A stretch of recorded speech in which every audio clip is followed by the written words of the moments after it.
noticias las pondremos en contexto. En los próximos minutos estaremos hablando de política, estamos hablando del movimiento Otro Camino. Para ello está su presidente aquí, Ricardo Lombana. Buenas noches. Buenas noches. Gracias, Ricardo, por compartir con nosotros esto luego de las elecciones que se dieron en el día de ayer. En primer lugar, ¿qué significaron estas elecciones? En primer lugar, el primer ejercicio democrático del movimiento Otro Camino, porque es la primera vez que un partido político en formación realiza elecciones para seleccionar, a través de una elección del voto, a sus primeros líderes nacionales. Los líderes vienen siendo los convencionales, el equivalente. Además, significó la posibilidad de tener a los 313 líderes que van a representar al movimiento en la convención constitutiva del 22 de mayo. Y por último, un paso importantísimo hacia la constitución del movimiento Otro Camino como nuevo partido político. Desde el 2019 a esta parte han pasado menos de 3 años. Desde la elección, fue en mayo. Todo este tránsito a ser un partido político que ha significado para un movimiento que estaba precisamente señalando a las prácticas de los partidos políticos en Panamá. Bueno, la ciudadanía creo que estuvo bastante clara en que nosotros siempre señalábamos las malas prácticas de los partidos, sobre todo la corrupción y el clientelismo, y que los partidos habían dejado de representar a los ciudadanos. Y poníamos el dedo en las cúpulas corruptas de los partidos. Intentamos, por la libre postulación, la candidatura presidencial y nos encontramos con 1000 obstáculos teledirigidos a la posibilidad de que un movimiento ciudadano no organizado a través de un partido llegue al poder. Ingenuos seríamos si pensamos que nos van a dejar el camino o pensábamos que nos iban a dejar el camino abierto luego del susto que se habían llevado quienes han estado secuestrando el poder en detrimento de los ciudadanos por tantos años. Entonces tomamos la decisión de constituir el partido político, que evidentemente no fue una decisión fácil, pero fue una decisión realista, y de allí para acá, en medio de la pandemia, sin recursos, con dignidad, con voluntariado, con una política diferente, hemos logrado alcanzar la cuota de adherentes de 40.000 y luego de eso abocarnos a los pasos posteriores, que son las elecciones de líderes nacionales y pronto la convención constitutiva. No ha sido un camino fácil, ha sido un camino de aprendizaje, es gradual, es paso a paso, pero lo importante es que no hemos cambiado ni el discurso, ni la propuesta, ni la visión. Es la misma que lideramos o llevamos al país como ciudadanos independientes. La convención constitutiva va a ser el 22 de mayo. 22 de mayo. O sea que el próximo mes ya debe darse el finiquito de esto para que se convierta en un partido político. ¿Qué pasa después? Bueno, el 22 de mayo es la convención. En la convención se elige la junta directiva, la primera junta directiva del movimiento Otro Camino y otras instancias del partido. A partir de allí debemos esperar unos días para que el tribunal nos entregue nuestra resolución, ya formalizándonos como partido político, y de ahí vienen 3 etapas importantes. Primero, la organización nacional, porque esto va en juntas de provincia, juntas de distrito, juntas de corregimiento, comités de barrio. Segundo, el ejercicio de preselección de candidatos y selección de candidatos, porque ahora como partido podemos postular candidatos y vamos a postular candidatos a todos los cargos de elección popular. Ya tenemos un comité que ha creado los perfiles y está haciendo las listas de preselección de candidaturas. Y tercero, la formación de los equipos técnicos para la elaboración de la propuesta que le vamos a hacer al país, es decir, el plan de gobierno, la propuesta país de cara a las elecciones del 2024. Esas son las 3 áreas, no las únicas, las 3 áreas en las que nos vamos a enfocar a partir de ser partido político formalmente constituido. En algún momento, cuando estaba en ese proceso de recoger o buscar adherentes, se había planteado de que, bueno, los partidos políticos como este tenían que tener cuidado con las personas que se estaban sumando, toda vez que eventualmente podían ser penetrados por algunos otros grupos y tal. Creo que usted hizo algunas observaciones sobre eso eventualmente. Ahora, ¿cómo se está cuidando para que no ocurra eso que ustedes estaban diciendo? La ciudadanía tiene que entender que las reglas del juego de Panamá, las reglas electorales y de partidos políticos, no las podemos cambiar mientras estén los mismos en el poder. Entonces es muy fácil decir, oye, pero lo que hay que hacer es cambiar, lo que hay que hacer es modificar, lo que hay que hacer es no... Las reglas del juego permiten que cualquier persona se inscriba en un partido político. ¿Eso qué quiere decir? Que aquí mañana puede venir Benicio Robinson si quiere. Con todos escándalos que tiene. Inscribirse y no nos damos ni cuenta, sino hasta que salga el padrón electoral y nos dan el reporte de que se ha inscrito. ¿Qué quiere decir eso? Que tenemos que tener mecanismos del propio partido, de la propia organización, pero no para evitar que se inscriban las personas, porque eso es inconstitucional. No se puede prohibir la inscripción. ¿Cuáles son los controles? El primero que hemos ejercido y el más férreo, no practicar clientelismo en nuestra inscripción. O sea, todas las personas que venían, Lombana, yo puedo ganarte la elección como representante de corregimiento del Pueblo Nuevo, te tengo 5.000 personas que te las voy a inscribir en el partido, pero me tienes que garantizar que yo voy a ser el candidato. En el momento en que yo incurro en esa práctica, yo abro el partido a cualquier persona que no está comprometida con un ideal, sino que lo único que está haciendo es casi que traficando adherentes para poder ganarse una candidatura. Eso no se hizo en otro camino y vamos a preferir ser un partido pequeño antes que ser un partido de miles y miles de personas y tener esas prácticas.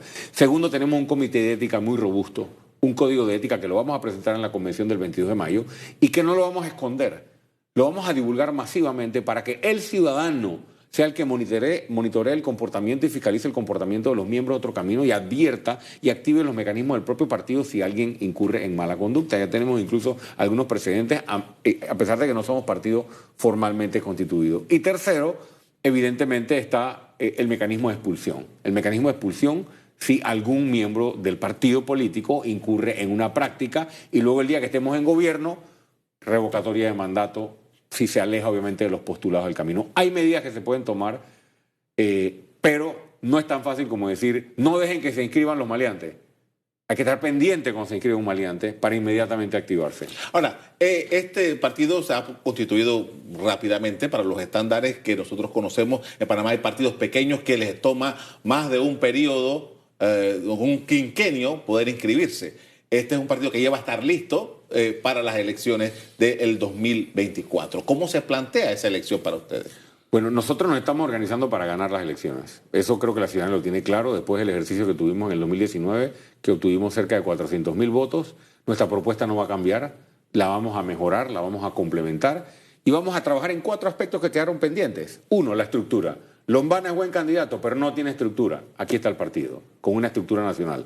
Lombana es buen candidato, pero no puede solo como presidente. Necesita tener diputados en la asamblea para poder realmente cambiar la asamblea también. Ahora vamos a postular una oferta electoral completa para la Asamblea Nacional con el mismo principio, la misma propuesta que la candidatura presidencial y van a firmarle un compromiso al país antes de ser candidatos. Con cuáles son las medidas que van a implementar, cómo se van a despojar de sus privilegios y cómo no van a utilizar las planillas para nombrar botellas y robarse la plata. Tercero, el equipo. El 22 de mayo vamos a empezar a mostrar nuestro equipo de trabajo en distintas áreas: salud, educación, generación de empleo, energía, agro, seguridad y otros. Y finalmente, el plan país, que se lo vamos a presentar al país, obviamente, y a la población cuando vengan las elecciones de 2024. Con esto vamos a hacer una pausa para comerciales. Al regreso seguimos hablando con Ricardo Lombana. Ya regresamos.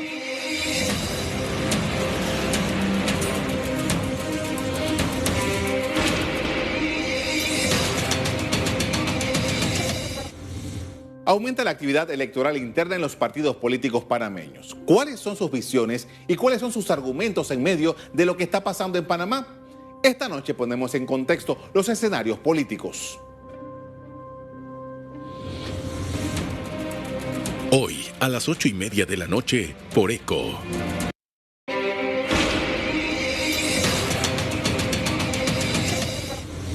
Estamos de regreso hablando con Ricardo Lombana, estamos hablando de su partido, el movimiento Otro Camino. Y, hombre, se apostaron por la institucionalidad, un partido político, ahora tiene un reto electoral que, como quiera que sea, siempre se va a ver cuántos votos sacó este candidato como a la libre postulación. Con una estructura, ¿cómo se plantea? ¿Cómo ustedes están viendo esos escenarios para la elección del 2024? Mira, lo principal es que el partido, o sea, hay 2 retos, lo que quiere decir que hay 2 retos principales. Una cosa es la gestión de gobierno, a la cual aspiramos llegar, pero hay algo muy importante, no perdamos de vista. Nosotros tenemos el reto de demostrar que se puede constituir un partido político que no practique clientelismo. O sea, nosotros tenemos 2 grandes objetivos. Nosotros no hicimos un partido solamente para ganar las elecciones. Nosotros hicimos un partido porque queremos demostrar que se puede tener una organización política que represente al ciudadano con propuestas y proyectos y que no ande por ahí repartiendo plata como una chequera, que eso no resuelve ningún problema. Y eso es lo que nos tiene aquí. Y después llegar a gobierno. ¿Cómo vemos los escenarios? Los escenarios, nosotros nos sentimos ahora mismo muy optimistas. Vamos a estar listos para las elecciones. Vamos a tener candidatos a todos los cargos. Ahora es muy distinto. Antes yo estaba solo como candidato a presidente y no existía esta estrategia o este fenómeno de que tienes al representante de corregimiento pidiendo los votos, obviamente para el presidente y para el representante, igual el alcalde, igual el diputado. Ahora va a ser muy distinto y vamos a presentarle, obviamente, y en eso estamos trabajando, un bloque. No es solo el movimiento Otro Camino.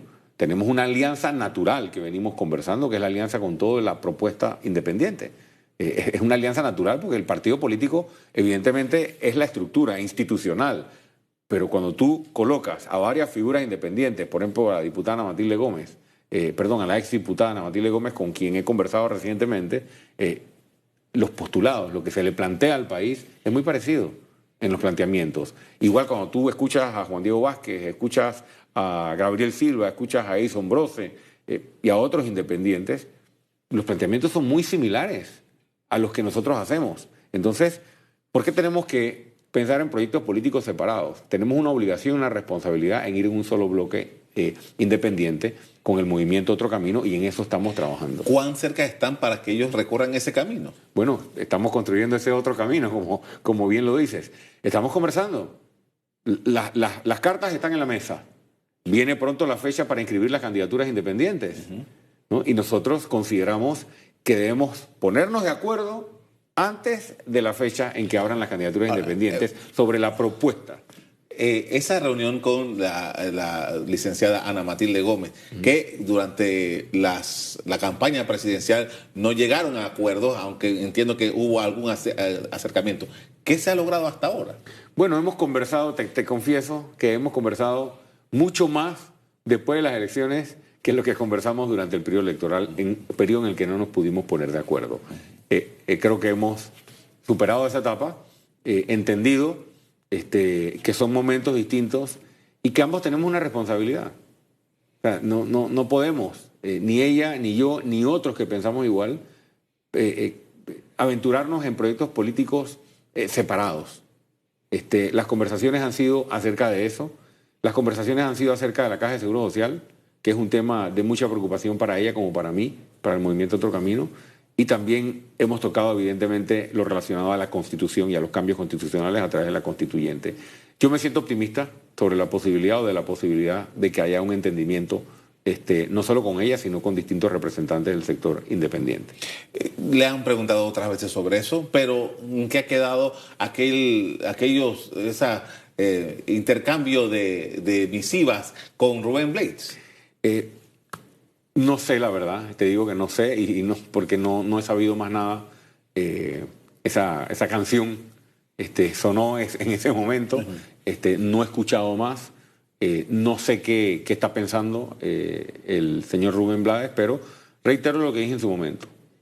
Me parece positivo que él se involucre en los asuntos políticos del país y ojalá viniera a Panamá a coadyuvar y ayudarnos en este esfuerzo que estamos haciendo muchos panameños aquí.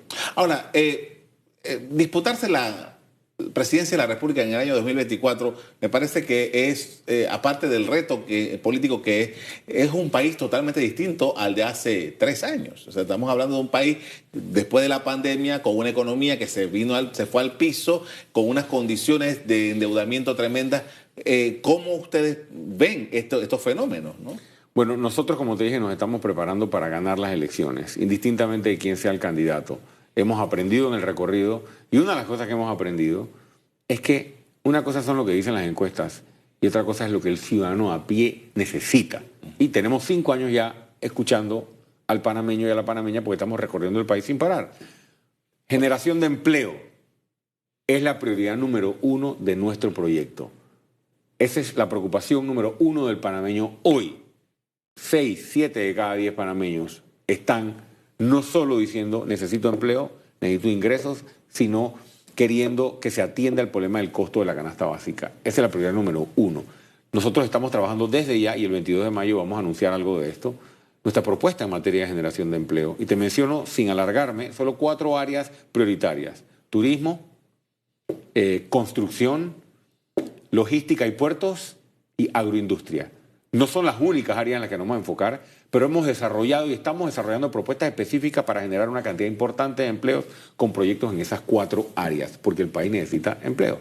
Evidentemente, seguimos manteniendo con firmeza nuestra propuesta anticorrupción, con 11 medidas específicas que nosotros presentamos en la campaña anterior y las vamos a insistir en presentar, y evidentemente salud y educación siguen siendo los 2 pilares sociales prioritarios para el movimiento Otro Camino. Hace un rato mencionó que con Ana Matilde Gómez había hablado sobre el tema del Seguro Social. El presidente de la República presentó una propuesta la semana pasada en que indica que parte del dinero de la minera va a ser utilizado para esto. ¿Cuál es su observación sobre esto? Lamentable desde todo punto de vista.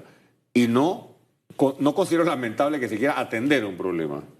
Pero eso fue un anuncio. O sea, esto fue un anuncio del estatus de una negociación, de un contrato que no se ha firmado, que además de que no se ha firmado, después de firmado tiene que ir a la Asamblea Nacional, donde sufre modificaciones, y después pasar los 3 debates.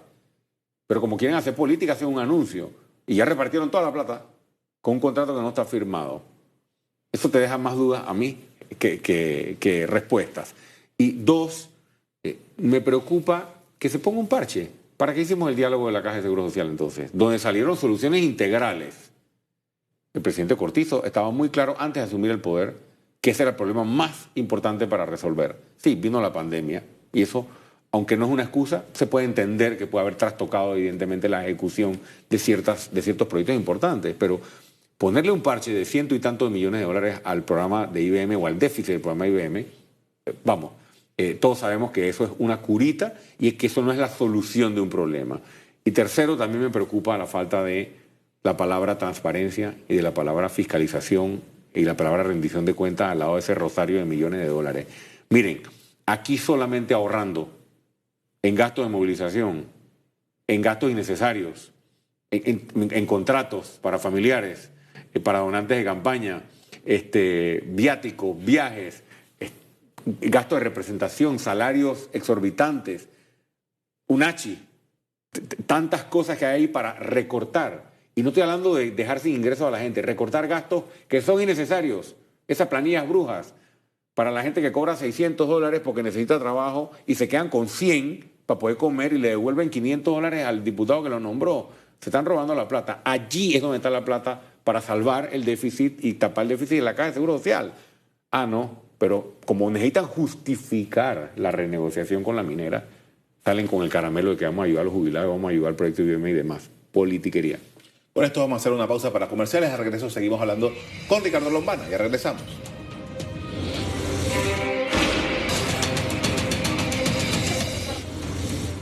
Estamos de regreso con el dirigente político Ricardo Lombana. Estamos hablando sobre el movimiento Otro Camino y sobre temas nacionales. Y hablando de temas nacionales, hablemos del Tribunal Electoral. Hay toda una serie de situaciones. Ahora se ha llevado esto a la Corte Suprema de Justicia por una decisión que tomaron la mayoría de los miembros del Tribunal Electoral respecto a el fuero del señor Ricardo Martinelli. ¿Cuál es su evaluación?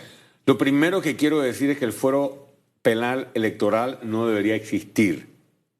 Y si yo llego a ser presidente de la República, voy a promover la eliminación del fuero penal electoral. Y esto no lo digo ahora porque el tema esté de moda. Antes de estar en política, cuando estaba en los medios y en organizaciones civiles, promovía esta postura. Luego en la Comisión de Reformas Electorales propusimos la eliminación del fuero electoral, pero recibimos obviamente el voto en contra del status quo. Hemos mantenido la postura. Segundo, lamentable que el Tribunal Electoral vaya más allá de su competencia, como lo ha dicho el procurador Caraballo en su opinión de inconstitucionalidad, y toque un tema que no le correspondía para tirarle un salvavidas a un político muy cuestionado de este país, que debería estar tal vez preocupado por la justicia y por rendir cuentas a la justicia y no pensando en candidaturas y hacer un partido. Y yo creo que al ver cómo él se ha salvado de la justicia y cómo le tiran el salvavidas al fuero penal electoral, creo que entonces podemos entender para qué es que está haciendo un partido, ¿no? Porque el fuero penal electoral ha venido evolucionando, Carlos. Al principio estaban protegidos solamente los funcionarios electos. Después, los candidatos de los partidos, a cargo de elección popular. Ahora, todo candidato en toda elección interna de cada partido tiene fuero electoral. Tú lo único que tienes que hacer es mantenerte haciendo procesos internos y estás siempre protegido y al margen de que la justicia te alcance. Lamentable.